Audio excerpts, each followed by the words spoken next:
तो चलिए, good morning friends.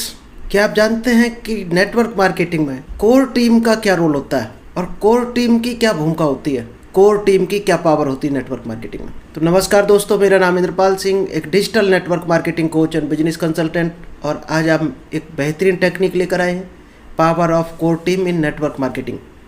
क्योंकि आप अगर ये जान गए कोर टीम की क्या पावर होती है तो शायद है नेटवर्क मार्केटिंग में आप जल्दी सक्सेस हो सकते हैं।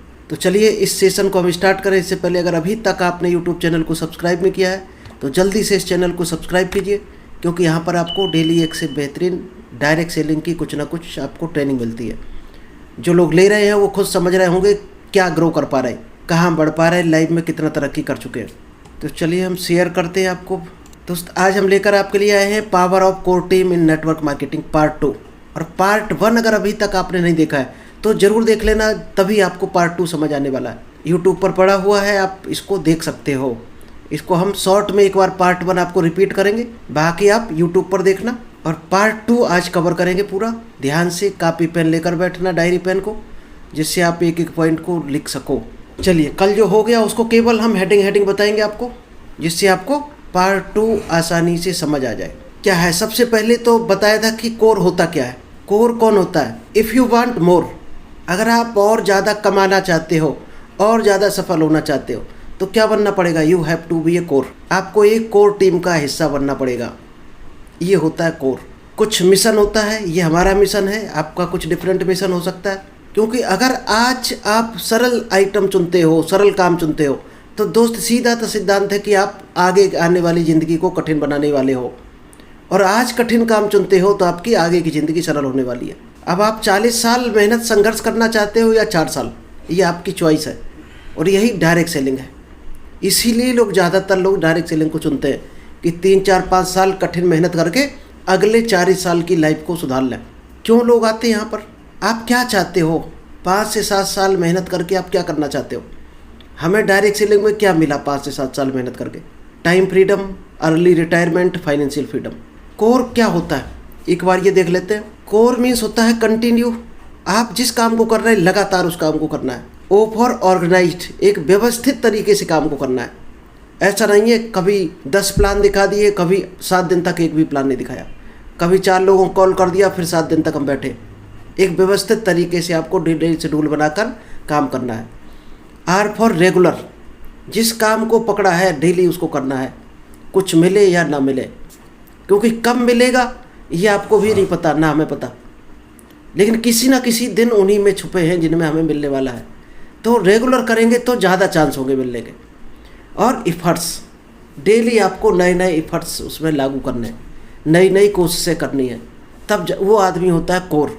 चलिए आज हम स्टार्ट करते हैं पार्ट 2। थोड़ा लंबा है, इसको भी कोशिश करेंगे थोड़ा सा जल्दी में करें। चलिए, पावर ऑफ कोर क्या होता है? क्योंकि अगर आप अभी तक कोर टीम का हिस्सा नहीं बन पाए, जिस भी कंपनी में हो, जिस भी लीडर के साथ हो, तो दोस्त बहुत जल्दी आपको कोर टीम का हिस्सा बनना पड़ेगा।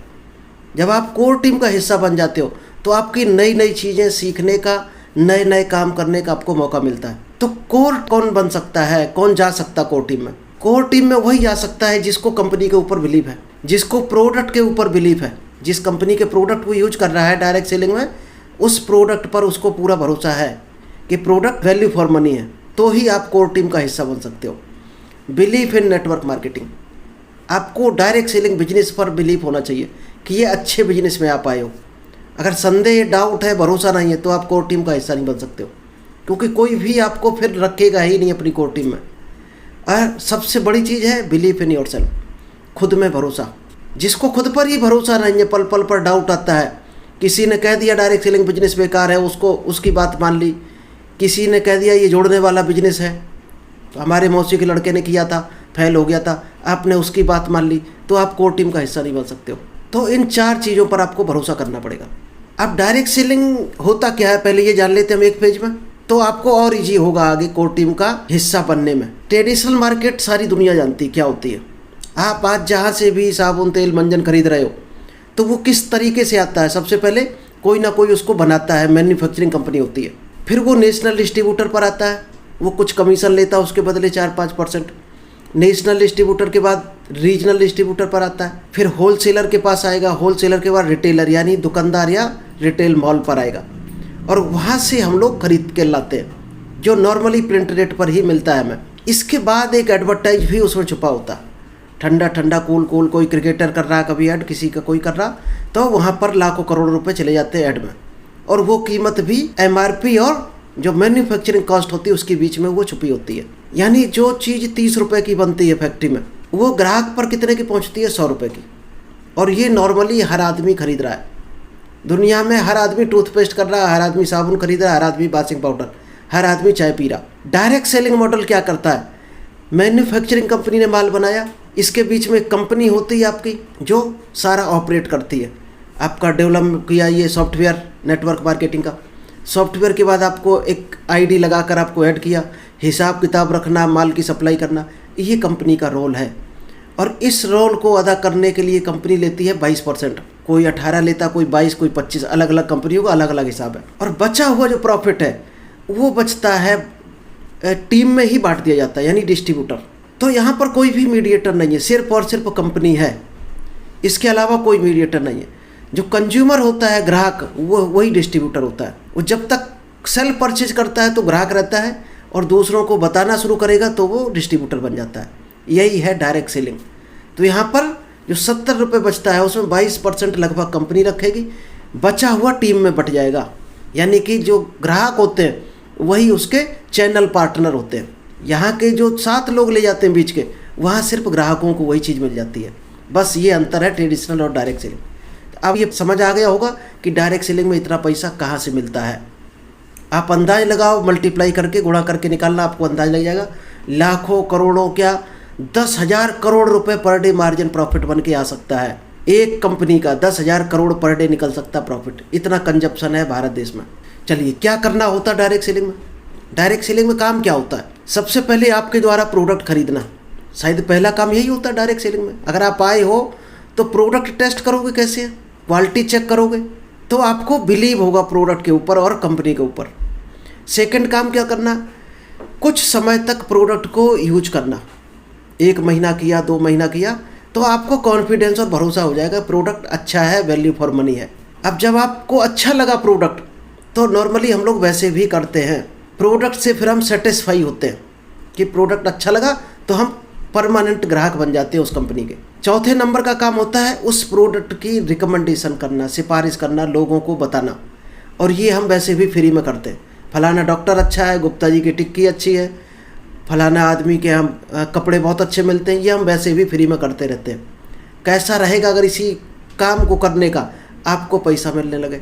तो शायद हर आदमी करना चाहेगा। लेकिन हमें क्या है, हमारे पूर्वजों में, हमारे परिवार में किसी ने किया नहीं तो हमें शर्म आती है। दोस्त, वहीं पर पैसा है दुनिया में जहां अभी तक कोई पहुंचा नहीं है। पैसा वहीं पर है, एक चीज़ ध्यान रखना, जहां भीड़ पहुंच चुकी वहां पैसा नहीं है। अगर हमारे परिवार में, पूर्वजों में कोई अभी तक नहीं किया इस काम को, इसका मतलब इसमें पैसा है, तभी हमारी पीढ़ियां गरीब हैं। और लास्ट काम है आपके द्वारा बताए गए लोगों द्वारा प्रोडक्ट को खरीदना। बस इतनी ही डायरेक्ट सेलिंग है। आपने खरीदा, आपको अच्छा लगा, क्वालिटी अच्छी लगी, आपने बताया 4 लोगों को और उन्होंने भी आपकी तरह खरीदना शुरू कर दिया, उनको भी विश्वास हो गया। बस इतना ही मात्र डायरेक्ट सेलिंग है। इसके अलावा यहाँ पर कोई तीर कमान नहीं चलाने पड़ते हैं। हमें बचपन से एक आदत को दोहराना है, जो बचपन से हमारी एक आदत है, उसी आदत को केवल रिपीट करना है। क्या करना है? खर्चा फिर चर्चा। खर्चा तो हम वैसे भी करते हैं, चाहे लाला जी की दुकान से लाएं टूथपेस्ट, चाहे डायरेक्ट सेलिंग कंपनी से लें, वो तो करना ही करना है, होना ही होना है। अगर आपको 30% डिस्काउंट मिलता है तो शायद है लाला जी की दुकान को छोड़ना चाहिए। नहीं छोड़ते हो तो फिर इसका मतलब आप कभी अमीर होना ही नहीं चाहते हो। 4 पिलर हैं डायरेक्ट सेलिंग बिजनेस के। जब भी आप नेटवर्किंग कंपनी को ज्वाइन करो तो दोस्त 4 पिलर देख लेना और कूद पड़ना डायरेक्ट सेलिंग में विश्वास के साथ। फिर चाहे दुनिया इधर की उधर हो जाए, अगर आपको पसंद आ गया जो काम, उसमें झोंक दो अपने आप को। जैसे सचिन को क्रिकेट पसंद आया था, क्रिकेट में झोंक दिया सचिन ने, तब जाकर आज क्रिकेट के भगवान है सचिन। क्या 4 पिलर हैं? सबसे पहले कंपनी। आपको कंपनी का रिव्यू करना है कि कंपनी आपने जिसमें हाथ डाला, क्या कंपनी अच्छी है, उसके एमडी की सोच क्या है, क्या कंपनी का मैन्युफैक्चरिंग और डिस्ट्रीब्यूशन सिस्टम अच्छा है। सारी चीज़ें आपको चेक करनी है सबसे पहले जब भी आप कंपनी पकड़ो। दूसरा, सिस्टम, कंपनी का जो प्लान है, क्या उस प्लान के हिसाब से आप अमीर बन सकते हो, आप आगे बढ़ सकते हो, इनकम आ सकती है। कैलकुलेशन चेक करना है, बहुत ज़्यादा टफ कंडीशन तो नहीं है, इतना टफ प्लान तो नहीं है कि आपको सीए हायर करना पड़े समझने के लिए। तो ऐसी कंपनी में भी हाथ मत डालना जिसमें कंडीशन 75 हो और कोई ना कोई कंडीशन रह जाए, आप इनकम ले पाओ। तो ऐसी कंपनी में हाथ डालना जहाँ सिस्टम अच्छा हो, प्लान अच्छा हो। नेक्स्ट है अपलाइन। अपलाइन आपका कैसा है? कहीं झूठ बोलने वाला तो नहीं है, चीटर तो नहीं है, धोखेबाज तो नहीं है, आपको सपोर्ट करेगा, नॉलेज है उसको। अगर ऐसा है तो आप आंख बंद करके उस पर भरोसा कर लेना। और कुछ कमियां हैं छोटी मोटी तो दोस्त इग्नोर करना, वो सुधार उसमें भी होंगी, आप में भी होंगी। लेकिन बहुत बड़ी बड़ी कमियां हैं जो आपको लगे खतरा बन सकता है आगे, तो हाथ मत डालना है ऐसे अपलाइन के साथ। लास्ट है सेल्फ। आप खुद एक कंपनी के पिलर हो। जब ये चारों पहिए आपके मजबूत होंगे तो आपकी गाड़ी फिर स्पीड में चलने वाली है, आपकी इनकम स्पीड में बढ़ने वाली है। ये 4 चीज़ें ज़रूर चेक कर लेना। सिस्टम की पावर क्या होती है? सिस्टम का आपको डेफिनेशन बताते हैं। सिस्टम मीन्स होता क्या है? सेव करना, यानी आप इतनी मेहनत से पैसे को कमा रहे हो तो क्या करोगे? उस सिस्टम की सुरक्षा आपको करनी है। अगर कोई सिस्टम आपको पैसा दे रहा, कोई आम का पेड़ अगर आपको आम खिला रहा, तो आप क्या करोगे? आम की रखवाली नहीं करोगे, सिंचाई नहीं करोगे। अगर सिस्टम आपको कमाई करके दे रहा तो आपको सिस्टम की इज्जत करनी है, रखवाली करनी है, तभी आपकी सेविंग हो सकती है। तो सेव करना है, सबसे पहले सुरक्षा करनी है सिस्टम की। फिर होते हो आप खुद की सुरक्षा करनी है। आप आ गए डायरेक्ट सेलिंग में, आपके घर वालों ने कहा बिजनेस बेकार है, आप मान गए घर वालों की बात। आपके दोस्तों ने कहा 4 नेगेटिव लोग मिल गए तो आप वहाँ पर डगमगा गए, तो दोस्त आप डायरेक्ट सेलिंग लायक नहीं हो। जब आपने सारी चीज़ें चेक कर ली तो फिर आपको डगमगाना नहीं है बिल्कुल भी। दूसरे होते हो आप सिस्टम के पार्ट। तीसरा है सेल्फ, यानी आपका अपलाइन और आप खुद। टाइम के पंक्चुअल होना है यहाँ पर। सिस्टम कहता है कि टाइम का जो पंक्चुअल नहीं, सिस्टम उसको रिमूव करके फेंक देगा अपने आप से, उस सिस्टम का हिस्सा नहीं बन सकता। एनर्जी होनी चाहिए आपके पास। दोस्त दुनिया का कोई काम है, ये तो हमारा सेल्स का बिजनेस है डायरेक्ट सेलिंग, तो सेल्स में क्या होता है? एनर्जी ट्रांसफ़र होती है। आपके अंदर क्या एनर्जी है, क्या कॉन्फिडेंस है, उतना ही सेल होगा। आप बुझे रहोगे, झूठी बातें करोगे, आवाज़ में दम नहीं होगी, किसी ने कुछ कह दिया तो आप बात पलट गए, तो फिर आपका एनर्जी लेवल हाई नहीं है। एनर्जी आएगी जब आपको बिलीव होगा अपने ऊपर, प्रोडक्ट के ऊपर, कंपनी पर, अपलाइन पर, तब आपके पास कॉन्फिडेंस होगा। लास्ट है मनी। जब पूरा सिस्टम फॉलो करोगे तो यही सिस्टम आपको मनी कमा कर देगा। All you need to do, अब आपको करना क्या है डायरेक्ट सेलिंग में? ये सभी लोग करता है डायरेक्ट सेलर, चाहे 1 रुपये कमाने वाला हो, चाहे 1 करोड़ कमाने वाला हो। सबसे पहले क्या करेगा? डायरेक्ट सेलिंग को ज्वाइन करेगा। बहुत से लोग क्या गलती करते हैं? ज्वाइन करने के बाद इस चक्र को तोड़ने की कोशिश करते हैं। ज्वाइन करने के बाद वो सपना देखने लगते हैं कि अर्निंग पहले आए 4 रुपये तब हम आगे काम करें। तो दोस्त उल्टी गंगा नहीं बहती, ये चक्र उल्टा नहीं चल सकता कभी भी, ये सीधा ही चलेगा अगर डायरेक्ट सेलिंग में आप हो। ज्वाइनिंग के बाद आपको लर्निंग करनी पड़ेगी, यानी डायरेक्ट सेलिंग को सीखना पड़ेगा। क्या आप सीखने को तैयार हो? अगर आप डेली आ रहे हो हमारी जो मीटिंग में, या अपने अपलाइन की जो मीटिंग में, या कंपनी का कोई इवेंट्स होता है, आपकी कंपनी का सेमिनार, क्या उसमें सब में हिस्सा लेते हो? आप लेते हो तो आप सही डायरेक्शन पर हो, सही चक्र पर हो, और आप इनकम तक 100% पहुँचोगे। अगर आपने ज्वाइन कर लिया और आप सीखने पर फोकस नहीं, कमाई पर फोकस है, तो आप इस चक्र को उल्टा चला रहे कोशिश कर रहे हो, और कभी उल्टा चलने वाला नहीं है। सबसे पहले ज्वाइन करो, फिर लर्न करो, फिर अर्न होता है, ऑटोमेटिक अर्निंग होगी, उसको करने की ज़रूरत नहीं पड़ेगी अगर सिस्टम को लर्न कर लिया। रॉबर्ट कियोसाकी जी का क्या कहना है? व्हेन यू आर यंग, जब आप जवान होते हो, वर्क टू लर्न, तो किसके लिए काम करो? सीखने के लिए काम करो। फोकस कहाँ रखो? सीखने पर, नॉट टू अर्न। क्योंकि लर्न कर लिया तो दोस्त उसमें ही अर्न छुपा हुआ है। आप ध्यान से देख लो, एल निकाल दो तो अर्न बचता है, लेकिन लर्न नहीं किया तो अर्निंग कभी नहीं आपको मिल सकती। डायरेक्ट अर्निंग दुनिया में किसी को नहीं मिली है। जिसने जिस सेक्टर में अर्निंग करने की कोशिश की है वहाँ पर उसने लर्निंग की है, वहाँ उसने प्रैक्टिस की है, कोशिश की है आगे बढ़ने की। तो क्या करना है? We care of our associates. हम क्या करते हैं? अपनी जेब तक सीमित रह जाते हैं, फोकस अपने जेब तक रह जाता है कि हमें कमाई कहाँ तक आ जाए। जबकि करना क्या होता है डायरेक्ट सेलिंग में? आपके साथ कौन आया है बंदा, उसको केयर करना है। हम अपनी केयर में लगे रहते हैं, इसीलिए आगे नहीं बढ़ पाते। हमें हमेशा जो नए प्रोस्पेक्ट, नया एसोसिएट आया, उसकी केयर करनी।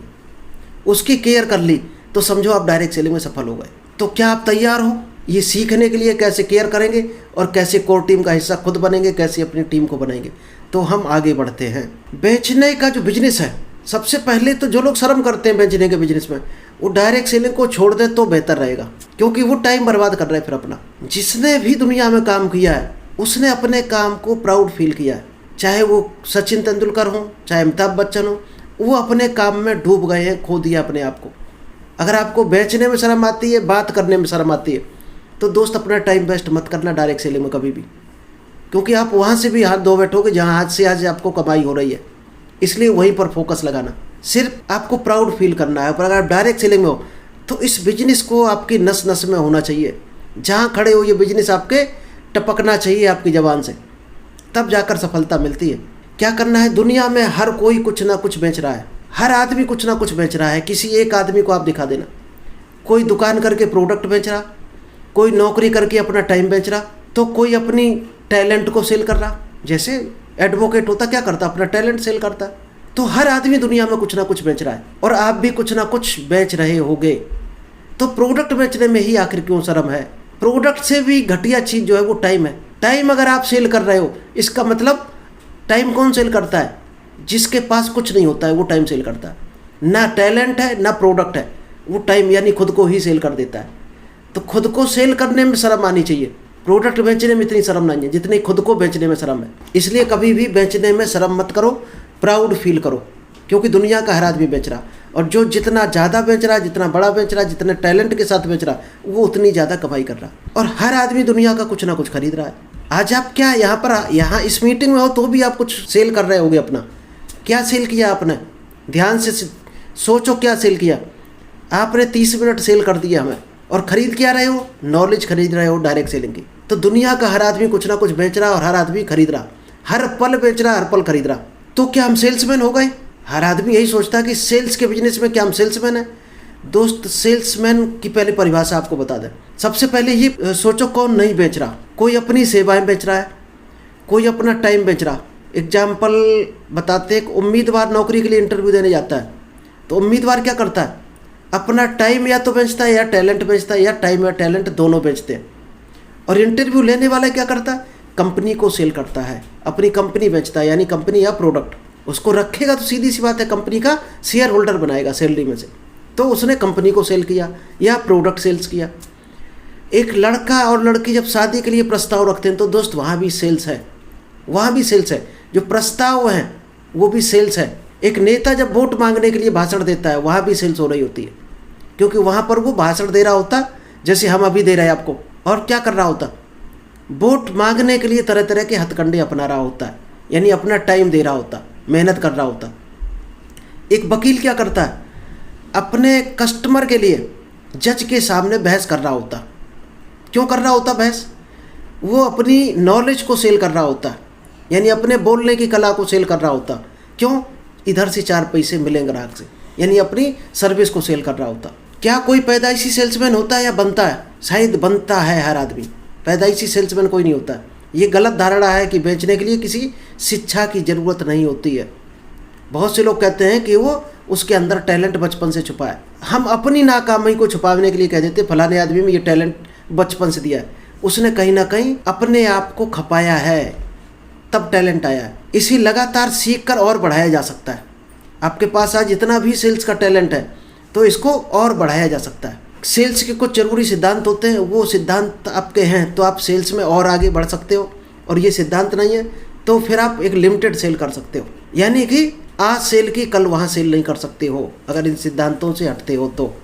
क्या सिद्धांत है, सबसे पहले ईमानदारी, इंटेग्रिटी। दूसरा रिस्पेक्ट करना हमेशा कस्टमर को। तीसरा जिम्मेदारी, आपको रिस्पॉन्सिबिलिटी लेनी है। किसी के घर अगर प्रोडक्ट गया है तो दोस्त उसकी रिजल्ट तक, उसकी जो आफ्टर सेल्स एंड सर्विस होती है वहाँ तक आपकी जिम्मेदारी है। किसी को कोई सप्लीमेंट दे दिया तो आपको जिम्मेदारी है आप उसके हालचाल पूछते रहो बीच बीच में। यूज करने का तरीका कैसे ले रहा, कितना आराम है, डोज क्या ले रहा, ये आपकी जिम्मेदारी है। अगर ये आप फुलफिल करते हो तो आप अच्छे सेल्समैन हो। अब सेल्स के और कुछ सिद्धांत है एडिशनल, वो बता देते हैं। एक तो जो मिला है उसी में संतुष्ट रहने वाला आदमी होता है दुनिया में, कि जो मिल गया उसी में सेटिस्फाई है। और दूसरा, दुनिया में कुछ अलग करने की सोचता रहता है, हमेशा हट के सोचता है। आप किस कैटेगरी में हो, दुनिया में बदलाव दूसरे वाले ही लाए हैं आज तक। इसके भी हम एग्जाम्पल आपको हजारों बताएंगे अभी। लेकिन जब भी हम कुछ अलग करते हैं तो बहुत से लोग विरोध में आ जाते हैं, चाहे वे अपना ही नुकसान क्यों ना कर लें। इतने इतने विरोधी हैं दोस्त, आपके दोस्त हो सकते हैं, परिवार वाले, रिश्तेदार, पड़ोसी, कोई भी हो सकता है इसमें। कई तो इतने विरोध में उतर आएंगे कि वो अपना लॉस भी नहीं देखेंगे, उनका क्या लॉस हो रहा, कितना टाइम वेस्ट हो रहा, और वो आपको आसानी से वो काम नहीं करने देंगे। इसी तरह दोस्त डायरेक्ट सेलिंग है। यहाँ इसीलिए दिक्कतें ज़्यादा आती हैं, इसीलिए लोग ज़्यादा क्विट कर जाते हैं, क्योंकि वो दिक्कतों को फेस करना नहीं आता उन्हें। चलिए अब हम आपको बता देते हैं, हवाई जहाज़ बनाने में क्या दिक्कतें नहीं आई थी। किसी ने हवाई जहाज़ को खोज करके, साइंटिस्ट ने खोज करके ये कह दिया था कि लोहे नाम की चीज़ कोई उड़ाई नहीं जा सकती है, असंभव बता दिया था। और साइकिल की दुकानदार ने, जो साइकिल के पुर्जों से दुकान तैयार करता था, उसने हेलीकॉप्टर को बनाकर दुनिया को उड़ा के दिखा दिया था। देश की आज़ादी दिलाने में बहुत से लोगों ने मना कर दिया था, हम हिस्सा नहीं लेंगे, आज़ादी नहीं ली जा सकती है, अंग्रेज बहुत दमदार है। और कोई अपनी मुहिम को छेड़े रहा था, और इतनी छेड़ दी थी कि चाहे फांसी क्यों ना हो जाए हम आज़ादी लेकर रहेंगे, और असंभव को संभव करके दिखा दिया था। जब नए नए कंप्यूटर आए थे सन 2000 के अराउंड में, तो बहुत से लोगों ने कह दिया था ये नहीं चल पाएंगे, लोग चला नहीं पाएंगे, सब बैंकें बिगड़ जाएंगी। और किसी ने इसको इम्प्लीमेंट करा के संभव बना दिया था। बहुत से लोग तो यहाँ तक गिर जाते हैं विरोध करने में कि घर घर टॉयलेट का जब मिशन आ रहा था तो उसमें भी विरोध करने लगते हैं कि ये संभव नहीं हो सकता है। छोटे काम में भी विरोध करने लगते हैं, यानी उनका नज़रिया ही गलत होता है। तो लोग विरोध करते हैं, ये आदत होती है लोगों की। ये ऐसा नहीं कि वो काम हो नहीं सकता, विरोध करने की लोगों की आदत होती है। क्यों आदत होती है? क्योंकि नज़रिया उनका गलत होता है। अगर नज़रिया केवल बदल लिया जाए तो विरोध की भावना खत्म हो जाएगी और वो आदमी भी बढ़ सकता है जो विरोध कर रहा था। उनका नज़रिया गलत होता देखने का। एक जो नेगेटिव माइंडसेट का आदमी होता है वो हर अवसर में, हर चांस में एक कठिनाई को ढूंढ लेता है, एक बहाने को ढूंढ लेता है कि ये काम इस वजह से नहीं हो सकता है। एक कारण ढूंढ लेगा वो ना करने का। और जो पॉजिटिव आदमी होगा, आशावादी आदमी, वो हर कठिनाई में एक काम को ढूंढ लेगा। इसको लेकर हमारी 2-4 स्टोरी पढ़ी, कभी भी आप देख लेना। अगर स्टोरी अभी सुनाएंगे तो सेशन पूरा नहीं हो पाएगा। नज़रिया से क्या होता है? आप केवल नज़रिया अगर चेंज करते हो तो क्या क्या आपको मिल सकता है। नज़रिया आपकी काबिलियत से अधिक महत्वपूर्ण होता है दोस्त, आपके टैलेंट से भी ऊपर होता है नज़रिया। सकारात्मक विचार ही सफलता तय करते हैं। एग्जाम्पल आपको यहाँ बता दें, दुनिया में जितने भी लोग सफल हुए, चाहे वो किसी भी क्षेत्र से हों, उन सबकी किसी भी बारे में उन सबकी एक राय अलग अलग हो सकती है, लेकिन सकारात्मक सोच के बारे में सबकी राय एक ही थी। आज हर आदमी को उठा के देख लेना, जो पॉजिटिव माइंडसेट है उसको लेकर सबकी राय एक जैसी है कि सफलता के लिए सकारात्मक नज़रिया सबसे ज़रूरी चीज़ है। ये सबका रोल है, जितने भी लोग सफल हुए, जिस भी क्षेत्र में सफल हुए। तो क्या आपने पॉजिटिव माइंडसेट अभी तक बनाया डायरेक्ट सेलिंग को लेकर?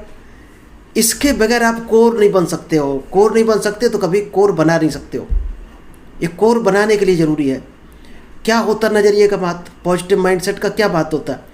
जो लोग सिर्फ नज़रिए से जीते हैं, बाटा ने क्या किया था, एक सर्वे किया था अलग अलग 2 सेल्समैन का। आपको ये स्टोरी शायद हमने 2-4 दिन पहले सुनाई थी। उनका केवल नज़रिया चेंज था। जो 2 सेल्समैन थे उनका नज़रिया चेंज था। एक आदमी कभी सेल्स नहीं बढ़ा पा रहा 10,000 और एक आदमी 60,000 के ऊपर सेल करके ला रहा था। तो जब उस पर रिसर्च किया गया तो एक ही चीज़ निकला, उसका पॉजिटिव एटीट्यूड था। उसको कॉन्फिडेंस था अपने ऊपर कि हम हर हाल में बेच कर आएंगे। और ये लोग क्या सोचते थे जो 10,000 के ऊपर नहीं बढ़ पा रहे थे, इनका सिर्फ फोकस रहता था कि 10 बजे घर से निकलना, 6 बजे आना। सिर्फ इतना ही सोच थी इनकी। क्या बिक रहा उससे मतलब, वो सिर्फ नौकरी पर फोकस था उनका और उसका काम पर फोकस था कि हमें हर हाल में आज इतनी सेल करके आना। बस ये दोनों मंत्र था। डेविड और गोलियत को आप जानते होंगे। डेविड बहुत साइज में छोटा था और गोलियत बहुत हाई फाई, लेकिन बहुत से लोगों ने कह दिया था कि इसको मारना असंभव है, मारा नहीं जा सकता, साइज के हिसाब से इसको मारा ही नहीं जा सकता है। लेकिन डेविड की क्या सोच थी? उसने क्या सोचा था कि इसका साइज इतना बड़ा है, इसको पत्थर हम कैसे भी मारेंगे तो निशाना चूकने वाला है ही नहीं, कहीं ना कहीं इसके लगेगा जाके, यानी हमारा हर पत्थर इसको लगेगा, बेकार नहीं जाएगा। तो अगर हम सारे इकट्ठे होकर केवल पत्थर मारने लगे तो ये मर जाएगा। और यही हुआ। तो केवल सोच का अंतर था। जिसने ये सोचा कि इतना भयानक बड़े साइज का है, इसको नहीं मारा जा सकता, और छोटे से बच्चे ने क्या सोचा कि इसमें तो बहुत आसान है इसको मारना, क्योंकि इसमें निशाना लगाने की ज़रूरत ही नहीं है, कहीं भी मारेंगे इसको लगेगा, और उसने उसको मार दिया था। एडिसन की फैक्ट्री में आग लग गई थी, उसके बाद भी वो नेगेटिव नहीं होते, नज़रिया पॉजिटिव रखा था और बल्ब की खोज कर डाली थी आग लगने के बाद भी। जंगल का राजा शेर ही क्यों होता है? क्योंकि शेर से टैलेंटेड जानवर हैं जंगल में। हाथी बहुत बड़ा होता है, फिर राजा क्यों नहीं है? ये सिर्फ नज़रिए का खेल है, माइंडसेट। लोमड़ी कितनी चालाक होती है, इसको भी राजा नहीं बनाया गया, हिरन शेर से ज़्यादा दौड़ता है तेज, फिर भी राजा नहीं है। जिराफ बहुत लंबा होता है, शायद उसको राजा बनना चाहिए था लेकिन नहीं बनता है। केवल शेर की तरह नज़रिया अगर है तो वो राजा बन सकता है। शेर का नज़रिया अलग है। क्या नज़रिया है शेर का? वो जब भी किसी जानवर को देखता है तो वो अपनी कमजोरियां सारी भूल जाता है कि हम लंबे नहीं हैं, हम पेड़ पर नहीं चढ़ सकते, हम तेज़ नहीं दौड़ सकते, हमारा शरीर विशालकाय नहीं है, हम चालाकी नहीं है, वो सारी चीज़ें भूल जाता है। कहाँ नज़रिया रहता है उसका? फोकस कहाँ रहता है? सिर्फ अपने लंच पर। क्या आपका फोकस है ऐसे? अगर डायरेक्ट सेलिंग में हो तो सिर्फ डायरेक्ट सेलिंग पर आपका फोकस होना चाहिए। अभी अगर आप सीख रहे हो और ध्यान आपका और कहीं है, चाय कोई पी रहा, कोई खाना खा रहा, कोई लेटा हुआ है, कोई किसी से बात कर रहा, तो भी दोस्त आपका नज़रिया गलत है। जिस काम को करो ध्यान से करो, नहीं तो करो मत। जो भी करो कमाल करो, नहीं तो मत करो उसको। विजेताओं का रहस्य आपको बता देते हैं। जीतने वाले वो काम करने की आदत बना लेते हैं जो हारने वाले नहीं करना चाहते। ये लाइन ध्यान से सोचना, अगर दिल में उतर गई आपके माइंड में तो शायद आज से ही शुरू हो जाओगे आप डायरेक्ट सेलिंग को लेकर। वो कौन सी चीज़ें हैं जो हारने वाले करना नहीं चाहते? वो दोस्त वही चीज़ें हैं जिन्हें जीतने वाले भी नहीं करना चाहते हैं लेकिन फिर भी वो करते हैं। सिर्फ इतना अंतर है। हारने वाले मेहनत नहीं करना चाहते दोस्त, जीतने वाले भी नहीं करना चाहते, लेकिन जीतने वाले करते हैं, फिर भी करते हैं। इतना ही सिर्फ अंतर है। हारने वाले सुबह जल्दी उठना नहीं चाहते, जीतने वाले भी नहीं उठना चाहते, उन्हें भी आलस आता है। हारने वालों की तरह ही सब कुछ उनका होता है। अंतर इतना ही, वो फिर भी उठते हैं, इसलिए वो जीत जाते हैं। हारने वाले रोज़ प्रैक्टिस नहीं करते, जीतने वाले भी नहीं करना चाहते, फिर भी वो करते हैं। हमारे दिमाग में दो तरह के फोरमैन होते हैं, एक मिस्टर विजय, मिस्टर पराजय। कौन जीतता है? जिसको आप ऑर्डर देते हो वही जीतता है। आपको जब भी कोई लाइफ में काम आएगा तो दो ऑर्डर आएंगे माइंड से, एक बहाना देगा आपको, एक जीतने का कारण बताएगा। आप किसको मानते हो वही आप बन जाते हो, और कोई अंतर नहीं है। आप किसकी बात को मान लेते हो वही बनोगे 100%। कोई भी व्यक्ति परिस्थिति की वजह से सुखी या दुखी नहीं होता, वो अपने नज़रिए की वजह से सुखी या दुखी होता है। एक कहानी हमने बताई थी, दो जुड़वा बच्चों को अलग अलग कमरे में बंद कर दिया गया। एक दुखी रहता था, एक सुखी रहता था। तो जो दुखी रहता था उसको खूब खिलौने डाले गए, फिर भी दुखी था। और जो खुश रहता था पूरी लाइफ में और कमरे में उसके सामने गधे की लीड डाल दी, फिर भी सुखी था। पूछा गया जब उनसे, भाई क्यों ये अंतर है? जब उस बच्चे से पूछा, इतने खिलौने होने के बाद भी तुम रो क्यों रहे थे? तो उसने पता क्या सोचा? उसकी सोच निगेटिव तब भी चल रही थी कि इस खिलौने से अगर हम खेलेंगे तो इसमें कील लगी है पहिए के पास, वो चुभ जाएगी तो खून निकलेगा, खून निकलेगा तो हमें डॉक्टर के पास जाएंगे, डॉक्टर के पास जाएंगे तो डॉक्टर सुई लगाएगा, इसलिए हम रो रहे थे। और जो गधे की लीद वाले कमरे में बंद किया गया था, उससे पूछा, भाई इतनी गंदगी भरी थी फिर भी तुम नाच रहे थे, डांस कर रहे थे, खुश हो रहे थे, क्या कारण है? तो उसने बताया, हम इसलिए खुश हो रहे थे कि गधे की लीद है तो आसपास गधे भी होंगे, और गधे होंगे तो उनके बच्चे भी होंगे छोटे छोटे। जब हम यहाँ से निकलेंगे तो हम छोटे बच्चों के साथ खेलेंगे। ये नज़रिए का फ़र्क होता है। आप चाहे दुखी हो सकते हो, सुखी हो सकते हो। एक डॉक्टर ने हॉस्पिटल में कुछ शराबियों पर प्रयोग किया था, तो यहाँ एक हम छोटा सा एग्जाम्पल बताएंगे 1 सेकंड का। शराबी से पूछा कि इस शराब से तुमने क्या सीखा? एक गिलास में शराब डाली और उसमें कीड़ा डाल दिया, तो कीड़ा थोड़ी देर में मर गया। तो शराबियों से पूछा कि भाई इससे तुमने क्या सीखा? तो कुछ लोगों ने बताया ये लीवर ख़राब कर देगा, हार्ट ख़राब कर देगा। और कुछ शराबियों ने पता क्या जवाब दिया कि जो शराब नहीं पिएगा उसके पेट के कीड़े नहीं मरेंगे, यानी शराब पीने से पेट के कीड़े मर जाते हैं। तो सोच का अंतर है दोस्त। आपको ज़िंदा रहना है कि मरना है? अपनी सोच बदलनी। केवल परिस्थितियाँ जैसी हैं वैसी ही रहेंगी। अगर कुछ बदलना है तो सिर्फ अपने माइंडसेट को बदलना है। अगर आप लगातार लोगों को कोर बना सकते हैं तो आप 1 साल में डायमंड भी बन सकते हैं। 1 साल में आप गणित देखना, अभी समझना। 1 महीने में अगर आप 5 सेल्स क्लोज करते हैं, क्या कठिन है? शायद बहुत ईजी है। तो उन्हें आप क्या क्या सिखाना है? आपको बेसिक ट्रेनिंग देनी है, FIM करना है, कोर ट्रेनिंग भी दी जाए उनको। ये काम आपको करना है। अगर ये आप कर पाए तो क्या होगा दूसरे महीने में? दूसरे महीने में अगर आप 5 लोग, 2-2 लोगों को भी कोर बना देते हो तो 10 आपके कोर लीडर तैयार हो जाएंगे। 10 कोर लीडर तैयार हो जाएंगे।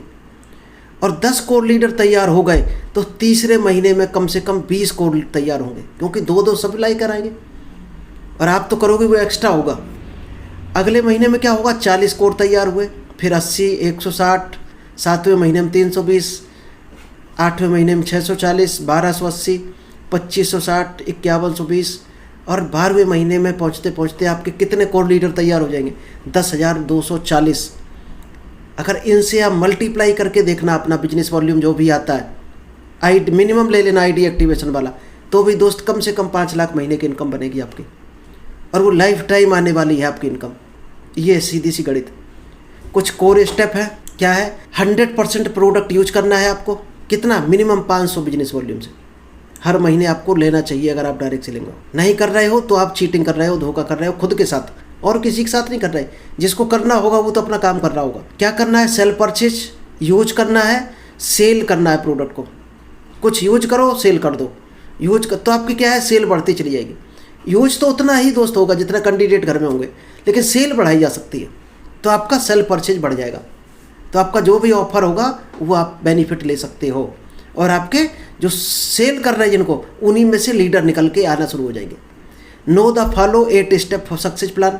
10 कॉल पर डे करनी है, 3 प्लान पर डे। अगर आप रियल में डायरेक्ट सेलिंग कर रहे हो, क्या ये काम कर रहे हो? नहीं कर रहे हो तो शुरू कर दो डायरेक्ट सेलिंग में। Take presentation and training. Presentation सीखना है और लोगों को सिखाना है और ट्रेनिंग देना सीखना है। Always ready to give testimony. हमेशा टेस्टिमनी देने के लिए आपको तैयार रहना है, यानी कि नया हर महीने कुछ ना कुछ आपको लेकर जाना है, नया achievement. Attend all meeting events function. दोस्त ये आपको हम बार बार बताते हैं, सीखोगे नहीं तब तक जीतोगे नहीं। और सीखने को कहाँ मिलेगा? मीटिंग में, इवेंट्स में, फंक्शन में। Read recommended book 30 minute every day. Direct selling में अगर बुक आपके पास कोई नहीं है तो दोस्त ले लेना। टीम प्लेयर आपको बनना है, और always keep demo product, keep all promotional material. अगर आपके बैग में ये चीज़ें नहीं हैं तो आप डायरेक्ट सेलर नहीं हो। 24 घंटे आपकी रिवॉल्वर की तरह तैयार होना चाहिए आपका बैग। चलिए, थैंक यू। आई होप आपको समझ आया होगा आज का कोर कैसे बनते हैं, कैसे बनाते हैं लोगों को। पहले खुद बनना है, फिर अपनी टीम को बनाना है। तो thank you, all the best.